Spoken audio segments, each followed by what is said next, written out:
ku soo dhowaada quruxda badan misana qiirada huwan. waa tuulo inta badan dadkeedu ku sifaysan yihiin bakhiilnimada, haba lahaadeene dhulal iyo xoolo badan.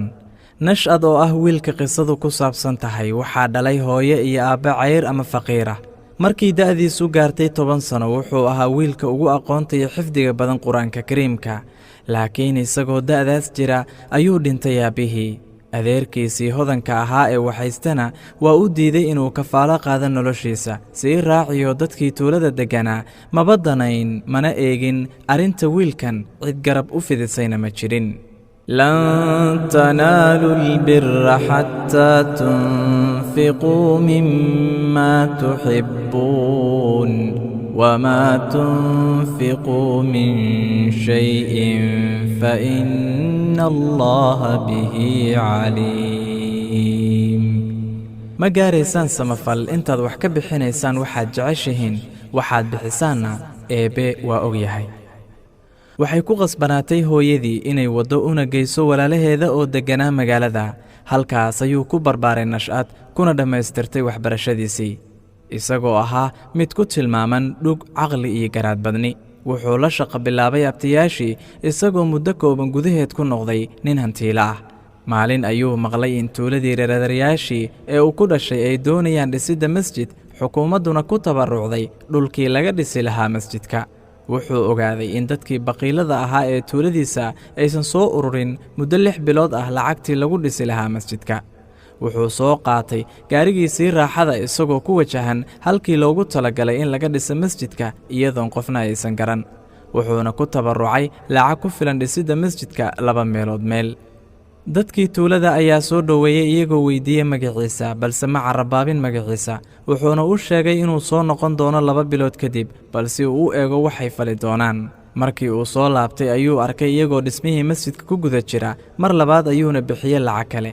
inay marti qaadaan ayay ka codsadeen balse kama ajiibin. wuxuuna ka codsaday oo keliya inay u duceeyaan.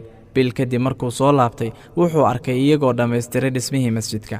dadkii tuulada uu ku jiro adeerkiisii baqiilka ahaa ayaa si farxad leh u soo dhoweeyey kana codsaday inay marti qaadaan, balse si edebi ku jirto ayuu uga cudur daartay. wuxuuna u sheegay inuu ku qasban yahay safar degdeg ah uu ku aadayo Maraykanka warshadihiisa oo u baahan 500 oo shaqaale awgeed.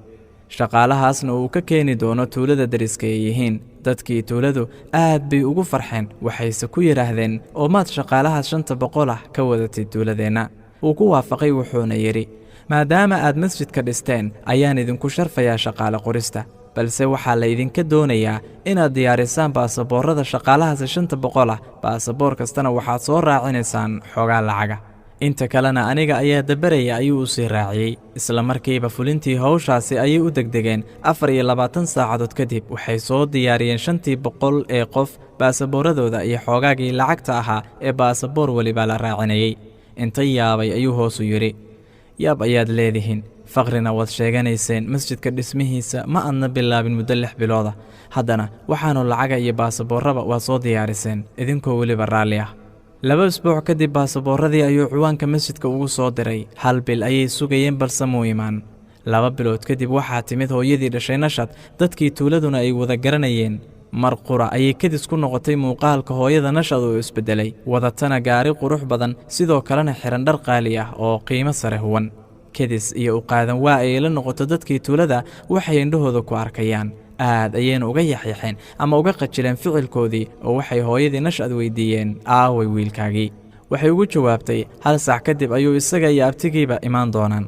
1 saac kadib waxaa yimid Nash'ad iyo abtigii oo saaran gaari cusub. dadkii oo dhan way yaabeen, balse intii aanu qofna hadlin ayuu Nash'ad furay boorso lacag ku jirtay. markaas ayuu yidhi, waatan lacagtii aad ka baqiisheen in yar oo ka mid a inaad ku caawisaan hooyadan miskiinta ah iyo wiilkeedii agoonka ahaa. waaba idinkoo aanan maqlin xadiidka nebiga calayhi salaatu wasalaam ee ahaa, assaaci cala alarmalati waalmiskiin kalmujaahidi fii sabiili illah. kan u dadaalo oo ka warqaba carmalka ama gabadha aan nin lahayn ama laga dhintay, ha ahaato mid aan waxba haysanoo faqri ah ama ha haysato, wuxuu la mid yahay qofka ku halgamaya waddada Alle. baqiilnimadiinnu kuma ekaan qof idin la mid ah ee xitaa allihii idin abuuray waad ka baqiisheen oo waxaad diideen inaad ka qayb qaadataan dhisidda guri ka mida guryaha Alle oo ah masjidka, idinkoo weliba dadka kale uga baahi badan. ma aqaan waxaad ka faa'iidaysaan xoolahan faraha badan ee aad keedinaysaan, adduunyadana kuma intifaacaysaan aakhirana idiin raaci maayaan qaata xoolihiinna waa kuwane laga yaabee inaad ku intifaacdaane markii nashad hadalkii dhammeeyey ayay dadkii tuulada cudur daarteen waxayna dhaheen xoolahan waxaan ku tabarucnay qof walboo baahan sidoo kalena baqiilnimo maanta ayaa noogu dambaysa waana ballan aan kaa qaadnay adiguna nala noolow waadna ogaan doontaa ballanka aan qaadnay inaan ka soo baxnay in kale markii uu dareemay inay run sheegayaan ayuu isaga iyo abtigiiba abaalmariyeen dadkii tuulada iyagoo qortay dhammaan dhallinyaradii shaqola'aanta ahayd si ay uga shaqo bilaabaan warshadahooda wuxuuna nashad gacan u fidiyey qof walboo faqri ama cayr ahaa iyo mid kastoo baahi gaara qabay haa antum haaulaa'i tudcauna litunfiquu fii sabiili illaahi faminkum man yabkhal ومن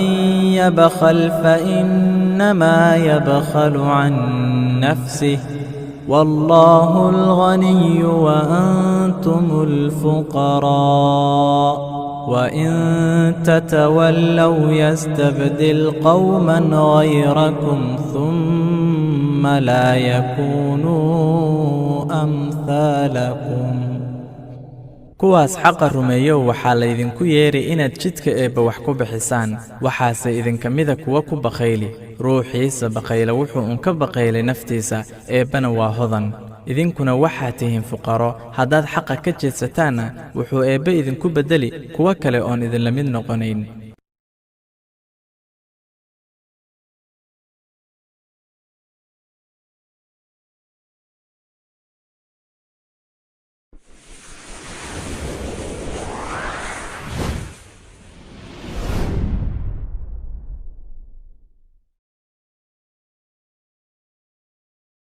marnabaha ka quusan wax aad si dhab ah u rabto way adag tahay in la sugo laakiin waxaa ka sii daran oo ka sii adag inaad ka shallaaydo goortii aad aqbasho qof waxaad aqbashay wixii ay horay u soo mareen oo dhan sidaa darteed dib ha u soo gocan hana u adeegsan goortii aad qof necbaysato ama aad nacdo wax kasta ooy sameeyaan waxay noqonayaan kuwa kaa xanaajiya haddaba ha gelin niyaddaada wax nacayba aargoosiga ugu wanaagsan waa inaad horay u socoto cafiso oo iska ilowdo kuna dadaasho inaad guulaysato marnabaha siin qof qanaacada ah inay ku daawadaan adigoo dhibaatoonaya 80% dadku way iska aamusaan xitaa kolkii ama markii ay rabaan inay wax yidhaahdaan si ay uga fogaadaan muran qof ay danaynayaan marnaba si aada ha ugu xirnaan qof haddii aysan iyagu sidaa oo kale dareemayn sababtoo ah jacayl hal dhinaca maskax ahaan ayuu ku baabi'in karaa dadka qaarkii ma rabaan inay runta maqlaan sababtoo ah ma doonayaan in dhalanteedkooda la burburiyo marnaba been ma noqoto run qaladna ma noqdo sax xumaanna ma noqoto wanaag xitaa haddii ay aqbalaan ama rumaystaan dadka oo idil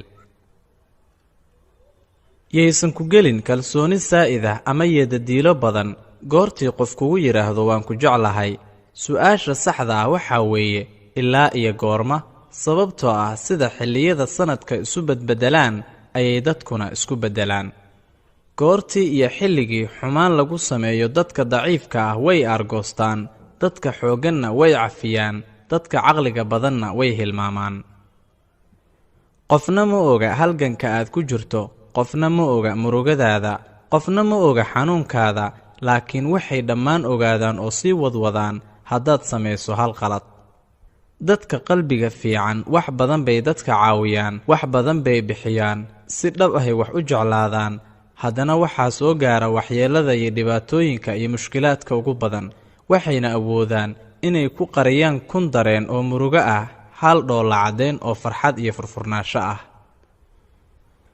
mararka qaar dad masaafooyin aad u dheer kaa fog ama kumanaan mayl ayaa ku siin kara farxad aadan ka heli karin kuwa dhinacaaga jooga oo aad kuugu dhow ha u noqon la lahaade ama addoon shaqadaada ha ku lumin wakhtigaaga iyo fursaddaada wax aandan kuugu jirin ha ku dayicin daryeelka naftaada madadaalo micno la'aan ah ha u baabi'in naftaada shakhsi ama shaqo aan horumarku gaarsiinayn kama dhigi kartid kumana qasbi kartid qof inuu ku jeclaado waxa aad samayn karto waa inaad noqoto qof la jeclaado, wixii soo harayna iyaga ayay u taallaa ee u daa.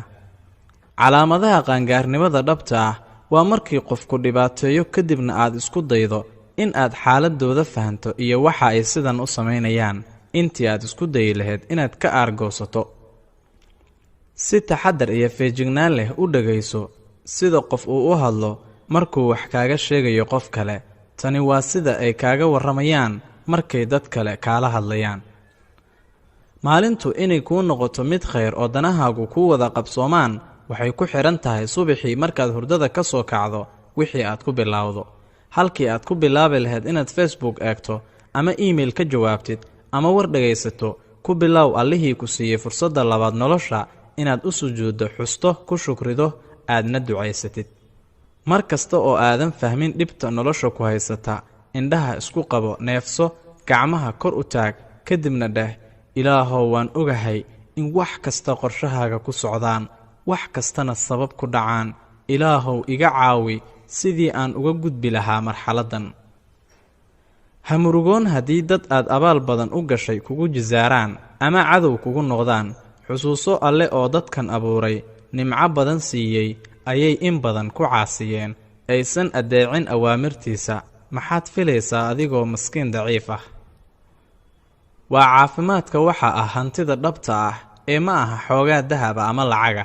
Lacagtu waxay kuu iibin kartaa sariir qaali ah, laakiin kuma iibin karto hurdo iyo si nabad ah inaad ugu seexato. Ku dadaal daryeelka naftaada. Haddii adigoo ah nin xaas leh aad is aragto inay aad kuu soo jiitaan gabdhaha iskoolka dhigta, xaaskaaga u iibi dharka iskoolka. Biyuhu waa waxa ugu jilicsan, haddana waxay dilaaciyaan dhulka, waxay dhaqaajiyaan dhagaxaan, waxay dejin karaan maraakiib. Tani waxay si cad kuu tusaysaa mabda'a ah in dabacsanaan iyo deganaan aad kaga guulaysan karto wax aad u adag. Sabarku ma aha ilaa waqtiga aad sugi karto, balse waa sida wanaagsan ee aad u dhaqmi karto inta aad sugayso. Marnaba ha is odhan way kaa daaheen wixii aad sugaysay ama weligaa ma helaysid. Wax wanaagsan ayaa u muuqan kara xumaan haddii dhanka mugdiga ah ka eegto. Wax xun ayaa u muuqan kara wax wanaagsan haddii aad ka eegto dhanka iftiinka ah. Sida dadku wax u arko ama u cabiro ayaa kala duwan. Ha ka caajisin, hana isdhiibin. Halganka aad maanta ku jirto wuxuu kuu diyaarinayaa awoodda aad berri u baahan tahay. Dhib kasta oo ku soo martay waxay fursad u ahayd koritaankaaga qofnimo. Marnaba ha nicin dad kaa masayrsan ama ku ximaya. Xushmee masayrkooda, waa dad u arka inaad ka wanaagsan tahay. Qofna intuu qabrigaaga soo istaago ma oranayo wuxuu wadan jiray moobilo qaali ah, waxay lahayd sawirro qurux badan, wuxuu lahaa guri weyn, wuxuu kaxaysan jiray gaari sare. Laakiin inta god yar lagu geliyo ayaa lagaa soo dhaqaaqayaa. Keliya waxa ku raacaya waa camalkaagii adduun. Dadka qaarkii waxa ay la yaabaan ama isweydiiyaan sababta dhibaatada ugu soo noqnoqonayso. Ma oga in imtixaanka iyo casharada la soo celceliyo ilaa qofku wax barto ama wax ku qaato. Qof miskiin ah ama baahan haddii uu wax ku weydiisto ha ka bakhaylin. Si wax kasta oo aad awooddo, ogow sabab baad ku kulanteen, adiga ayaana lagugu eegayaa in wixii Alle ku siiyey aad wax ka bixiso iyo in lagaa soo celiyo ama barakada lagaa qaado. Yeelo saaxiib iyo asxaab, laakiin ha ilmaamin dadkii adduunka ku keenay oo ku soo saaray. Xasuusnow inay ku sugayso in aad dad koriso, tababarato, heerna gaarsiiso. Xiriiri qaraabada, xaq dhowr deriska oo xushmee dadka.